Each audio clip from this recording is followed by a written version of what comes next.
Yo mes petits warriors, j'espère que vous allez bien. On se retrouve aujourd'hui pour une petite vidéo avec FaZe et bien entendu moi, Kill to Kill, l'emmerdeur de service. Pour cette fois-ci vous donner des petits conseils pour pas vous faire défoncer à des endroits que vous voulez pas. Allègrement sur les différentes plateformes d'achat. Voilà, malheureusement, on a eu un petit, c'est pas quelqu'un de notre communauté, mais c'est même pas un pote à nous, en fait, c'est une personne en fait qui s'est fait arnaquer il y a pas longtemps. Bon, et puis de toute façon, en règle générale, il y a beaucoup de monde on n'est jamais à l'abri de se faire avoir, mais on voulait vous donner très rapidement quelques tips pour pas aller sur de mauvaises aventures. Voilà, tout à fait. Ouais. Mais bon, on peut quand même parler de cette petite mésaventure parce qu'elle était assez. Ça se voyait à 500 km. Quand même, c'est clair. Mon cher Nelson. C'est vrai, mon petit Nelson. Donc en fait, ce qui s'est passé, c'est que il y a eu. Alors j'ai repéré, j'ai partagé à notre cher Kill to Kill. Je lui ai partagé une enchère, enfin pas une enchère, pardon, une annonce Le Bon Coin, sur lesquels on avait plusieurs titres, on avait pas mal de titres, on avait quoi? On avait du Arx Adventure, on avait du Arx Adventure, du Street Fighter Alpha 3, du Metal Slug X, on avait du Capcom Collection 1, du Capcom et du R-Types.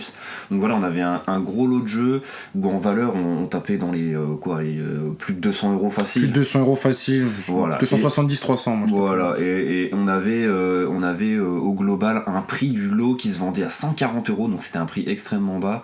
Et par unité, on avait des prix qui étaient quand même assez bas pour les jeux. On avait un Arx Adventure sur PlayStation 1 à 50 €, alors qu'on sait que sa cote est plus autour des 80 €. On a senti le chocolat venir direct. Voilà, on avait du Metal Slug X à 30 €, c'était vraiment, moi ça me semblait vraiment très peu.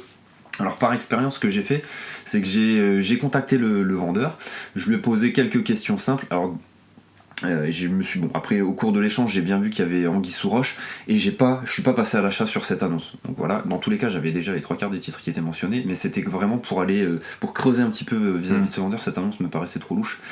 Et on vous donnera les conseils au cœur de la vidéo, enfin après cette petite anecdote.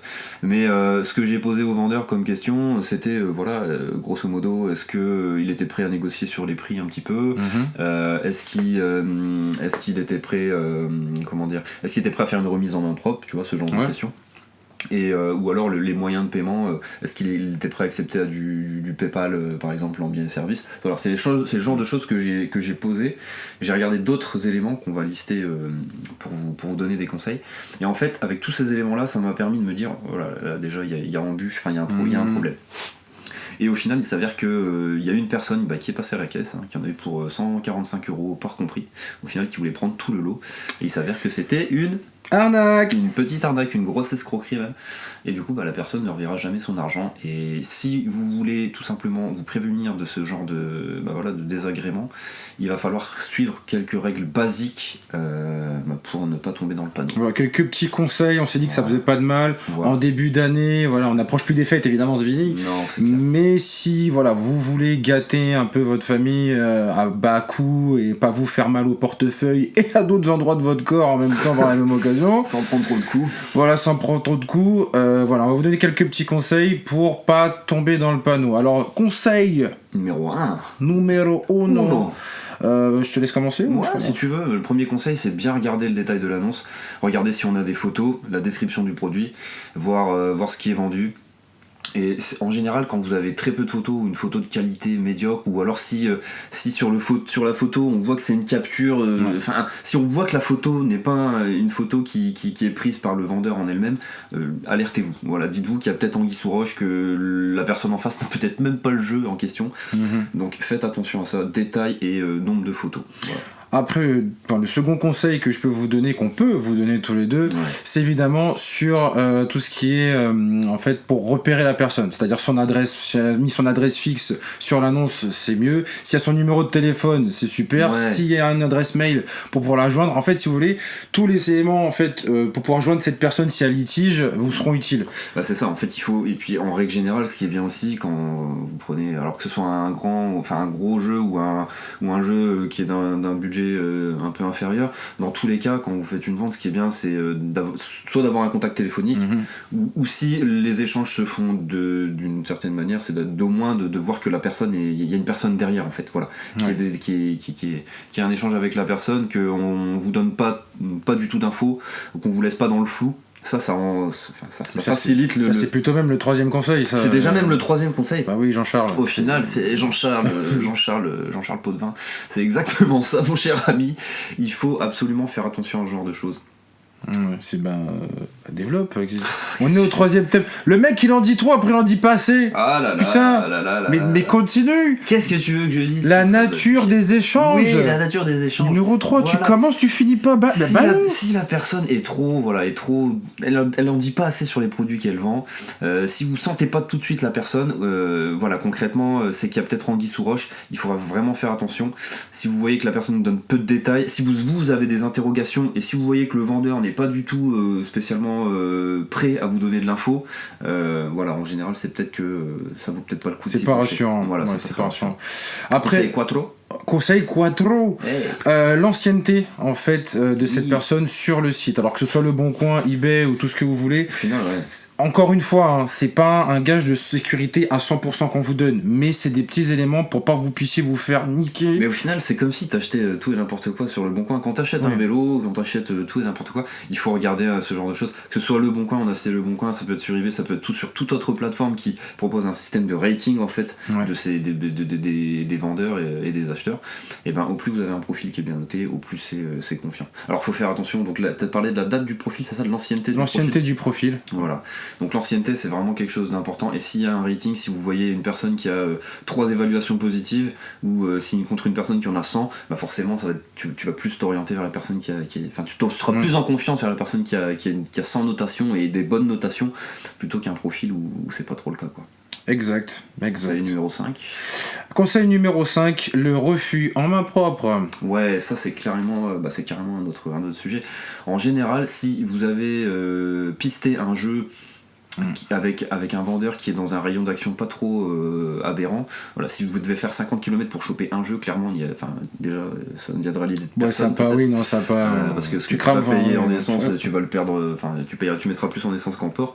Mais ce qu'il faut bien se dire, c'est que à partir du moment où votre vendeur il est dans un secteur pas trop dégueulasse par rapport à chez vous, et vous pouvez programmer sans trop de problème une remise main propre, proposez-le lui. Et si vous voyez que sa réaction est vraiment réfractaire, je veux pas de remise main propre, on passe le contexte actuel de Covid et compagnie, mais si en passant tout ça, si la personne est vraiment contre une remise main propre et veut uniquement de l'envoi et ne vous donne pas spécialement d'infos en plus, genre est-ce que vous y avez des photos supplémentaires, etc., si vous en avez demandé, et si vous n'avez pas de détails supplémentaires, franchement ça sent pas bon. Ça sent pas bon du tout. On a laquelle, la numéro 6 ?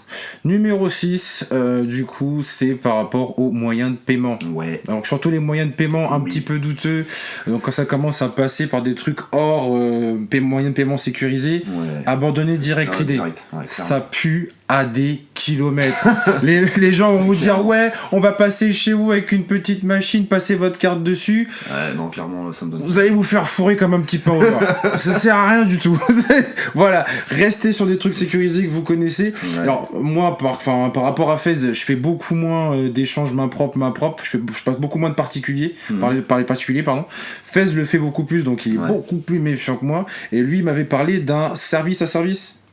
En PayPal par exemple. En PayPal, ouais. Voilà, donc il y a forcément différents moyens de paiement. Si vous faites une remise en main propre, vous vous cassez pas la tête, vous payez en espèces. Après, en général, PayPal est très souvent utilisé, comme sur les pages d'enchères par exemple. PayPal est très souvent utilisé pour régler le vendeur. En règle générale, si vous voulez par exemple vraiment être sécure, ce que vous pouvez faire, c'est partir sur la plateforme sécurisée type Le Bon Coin, la plateforme marchande, le moyen de paiement sécurisé de la plateforme marchande, très exactement. Par exemple, on peut partir sur un Le Bon Coin, on peut partir sur un eBay, on peut partir sur un Vinted. On a toujours vous avez trace de votre achat. Et sur la plateforme marchande, et vous pouvez toujours au moins avoir plus de garantie que si vous passez en PayPal entre proches, voilà, qui ne vous offre aucune garantie. Là, la personne dont on vous a parlé en début de vidéo, elle est passée sur un PayPal entre proches. Le vendeur après ça ne lui a donné aucune nouvelle, il avait aucun moyen de se retourner. Voilà. Il va engager essayer de tenter d'engager des poursuites. Je pense il saura déjà qu'il n'aura pas gain de cause, qu'il ne reverra pas son billet ni même les produits qu'il avait voulu acheter.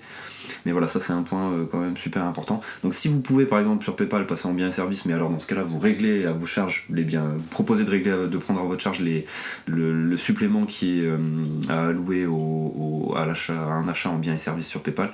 Et sinon on vous conseille aussi de passer par les moyens sécurisés des sites marchands. Donc ça permettra de bloquer la somme d'argent et d'attendre que vous réceptionniez le contenu de votre commande.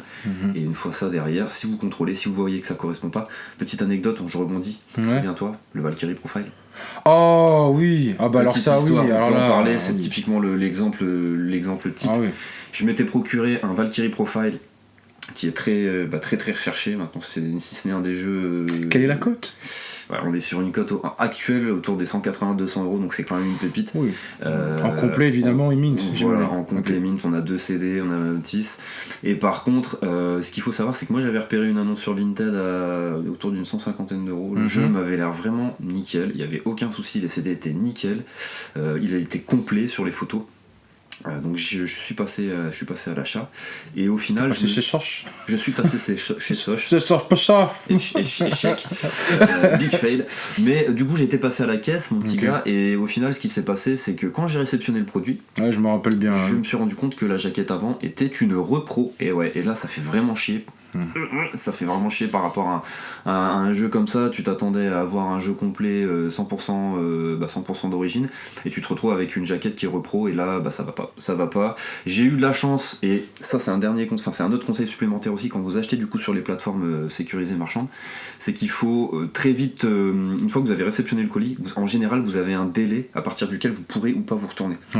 Donc moi sur Vinted, pour citer que lui par exemple, on a 48 heures pour manifester s'il y a un problème sur son colis. C'est pareil sur le Bon Coin, tu auras un certain délai, je ne le connais plus. Mais en général, une fois que vous avez reçu l'objet, ne laissez pas traîner, ne déballez pas l'objet, le posez en mode c'est bon, il n'y a rien, checkez bien votre objet, et s'il y a un problème, là, vous utilisez la fonction qui vous permettra de bloquer la somme d'argent. Vous échangez avec le vendeur, si vous pouvez régler ça à l'amiable, c'est tant mieux. C'est ce qui a été le cas. Au final, j'ai rendu le jeu, je l'ai renvoyé tout simplement, et j'ai été remboursé et j'ai renvoyé le jeu au vendeur, il a retrouvé son bien. Mais ça, c'est quand même quelque chose de plus sécurisant que de partir sur du PayPal entre proches et tu ne revois plus rien, quoi. Adios mes bien. Adios amigos. Salut. Tu ne levais la peau. C'est dead. Donc encore un autre petit conseil. Alors je sais même plus on est à combien là niveau numérotation, parce qu'on en a donné quelques-uns en pagaille comme ça. En tout cas moi j'en ai encore en tête. Ouais, vas-y, dis-moi. Alors les sous-cotes. Alors ce que j'appelle les sous-codes, c'est simple. C'est par exemple un petit Castlevania Symphony of the Night ou un petit, je sais pas, un petit comment ça s'appelle, Shantae sur Game Boy Color en complet, qui vous proposeront à du 20 balles oublié direct. On est en 2020 les cocos. C'est pas sérieux. Déjà d'une, c'est pas sérieux. De deux, alors oui, on peut tomber toujours sur des gens un petit peu volatiles, je dirais même plutôt pigeons, mais ça va pas être du 100% et c'est très douteux, ok. Quand vous voyez ce genre d'offre qui peut paraître alléchante tout de suite à première vue, ne vous y fiez pas, foncez pas, et encore une fois, voilà, prenez tous les autres éléments qu'il y a derrière, et une fois que vous allez voir tous les autres éléments, si vous voyez qu'il y a 2 ou 3 éléments qui coïncident pas à ce qu'on vous a dit, là, il y a quelque chose qui pue. Ouais, clairement, faut vous méfier de ouf. Voilà, donc j'avais ce conseil-là à vous donner encore, enfin on avait ce conseil-là à vous donner encore. Non mais tout à fait. En commun. Et voilà, après ça reste un ensemble, ça reste aussi une question de feeling que vous avez avec le vendeur. On avait parlé de la nature des échanges. Oui, on avait parlé des échanges, forcément, il faut faire attention à ce qui s'est dit. Si vous voyez que la personne n'est pas trop à même de vous renseigner, au final quelqu'un qui vend un produit et qui veut vraiment le vendre, il vous donnera le détail de ce que vous cherchez à savoir. Il n'y a pas de raison. Et si la personne au final n'est pas trop envie de le faire, c'est que ça cache peut-être un truc. Et sachant qu'en plus de ça, ce genre d'objet n'appartient en règle générale qu'à des collectionneurs, donc des gens qui savent, de deux qui sont passionnés. Donc ça m'étonnerait qu'un mec qui ait conservé un jeu aussi longtemps dans un état de conservation aussi bon puisse le revendre à un prix aussi bas. Ouais, c'est clair. Après, des fois, ce qui peut se produire, c'est déjà arrivé aussi d'expérience, c'est qu'il y a des personnes qui connaissent pas du tout la valeur de leur jeu, dans le sens où ils vont récupérer, je ne sais pas moi, une boîte du grenier, ou tu passes chez ta tante, elle te sort un carton, des fois il y a des jeux dedans, la personne ne sait pas ce que ça vaut, et elle va se mettre à le vendre sur des plateformes dont on a déjà cité. Mais c'est très rare. C'est très rare. C'est un cas sur 1 million, c'est le joueur de l'euro million, il est arrivé, il a dit tiens, c'est mon ticket. Voilà, il va poser des jeux à des prix qui vont être dérisoires. Moi j'ai déjà vu une annonce où t'avais où chaque titre PS1 c'était du PS1 en l'occurrence, pour rien vous cacher, et chaque titre était à base de 5 €. Mais on avait des titres du style Castlevania Symphony of the Night, on avait du Kula World, on avait du Symphony of the Night édition collector. Enfin, on avait pour une bonne 50aine de titres très recherchés, qui cotent un billet, et au final chaque jeu était à 5 €. À partir de ce moment-là, cette personne, ce vendeur-là, j'ai bien vu qu'il était de bonne foi, il me renseignait, il était cordial, on pouvait discuter avec cette personne, mais je me suis vite rendu compte qu'au final, elle connaissait pas la valeur des jeux et qu'elle s'est très vite fait prendre d'assaut par les autres personnes qui connaissent, les petites fouines dans notre genre par exemple, et au final, on lui a vite proposé des prix qui se sont envolés et qui correspondaient plus à ce que lui vendait. Voilà. Donc voilà, il n'y a pas toujours des arnaques, il y a des fois aussi des personnes qui sont dans la méconnaissance un peu de ce qu'ils vendent, mais ça reste très rare et en général, ça part très vite. Voilà, donc ça c'était les conseils qu'on voulait vous donner pour pas vous faire enfler davantage. Bah ouais. Avec les petits achats de Noël, tout ça, ça fait mal. Des fois il n'y a pas de retour possible, donc sachant qu'en plus c'est déjà fait. C'est vraiment couillé sur un Castlevania Symphony of the Night. Ouais, mais c'est vrai. Il était content. Non, en fait, je me suis dit, voilà, sait-on jamais, parce qu'au final, petit aparté, autant j'ai peut-être dû lâcher 5 balles dans un Symphony of the Night, mais c'était une arnaque, mais bon, j'ai pas lâché 150 €, qui plus est. Après, ça peut arriver, il y a des montants, voilà. C'est 5 €. Si j'avais eu le Symphony of the Night à 5 €, ça aurait été le casse du siècle, on est d'accord. C'est clair. Par contre, il y a aussi des vendeurs, comme je leur dis, qui sont dans la méconnaissance. J'ai déjà vu partir des jeux du type Hell Knight à 5 €. C'est vrai, ouais. Donc quand tu prends le Hell Knight à 5 €, tu es très content. C'est sûr que tu es très content. Mais quand tu prends le Symphony of the Night à 5 €, t'es content. Mais quand le jeu ne vient pas, là ça pique. Donc respectez les conseils, les petits warriors, et puis je pense que tout se passera bien. Voilà. Quelque chose à rajouter bah oui, parce qu'à chaque fois on le dit pas. Donc oubliez pas, déjà chiner, ça reste toujours un plaisir. Donc n'oubliez pas, allez fouiller un peu partout. Ça reste toujours un plaisir d'aller chercher des petites trouvailles, de négocier, de parler avec des passionnés, d'échanger. Et on le dit pas dans nos vidéos, mais il faut, bien entendu, voilà, c'est la petite leitmotiv de tous les youtubeurs. Partagez, abonnez-vous, n'hésitez pas à mettre des commentaires, que ce soit en bon ou en mauvais, tant que c'est constructif évidemment. Exactement. Donc voilà, on est en train de monter une chaîne Insta sur le côté, on est en train de faire plein de petits bails, monter des jeux concours aussi pour vous faire kiffer. Évidemment, ce sera la suite. On a plein d'idées à vous proposer, donc nous, c'est notre passion.